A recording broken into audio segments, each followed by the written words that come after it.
পরবর্তীতে আমরা 5000 জামায়াত নিয়ে এসে পড়বো এই শ্রম মন্ত্রণালয়ের সামনে আমরা বাসায় যাব না প্রয়োজন আমরা এখানে কারিগর বানিয়ে নিব কিন্তু তাও আমাদের সাথে এখানে অধিকার আজকে আমরা অল্প জামায়াত নিয়ে আসছি পরবর্তীতে আমরা আরো বড় জামায়াত রাস্তায় নামবো আরেকটা আন্দোলন হবে যত ঢাকা শহর গৃহকর্মী আছে প্রত্যেক নিয়োগকারী বাসা চুলা বন্ধ হয়ে যাবে দাবি না মানলে চুলা বন্ধ যারা দপ্তরে আছে তাদের বাড়িতে কার কোন গৃহকর্মী কাজ করে আমরা তাদের সাথে যোগাযোগ করে তাদের বাড়ির চুলা আগে বন্ধ করব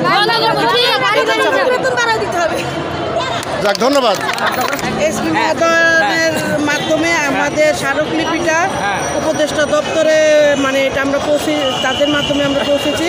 ওইখান থেকে হয়তো আমাদের আশ্বস্ত করা হয়েছে যে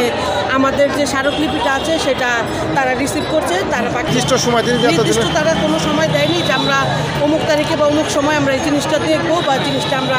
বিস্তারিত করবো কিন্তু সেটা তারা কিছু বলে নেই আমরা উপরে যেতে চাইছি আমাদের যেতে দেয়নি তার মাধ্যমে একজন এসপির মাধ্যমে আমাদের স্মারকলিপি আজকে আমরা দিয়েছি রিসিভ করেছে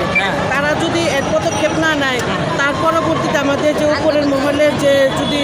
নির্দেশনা যেভাবে দেবে আন্দোলন সংগ্রামের মাধ্যমে আমাদের যেভাবে আমাদের আদায় করা উচিত আমরা ঠিক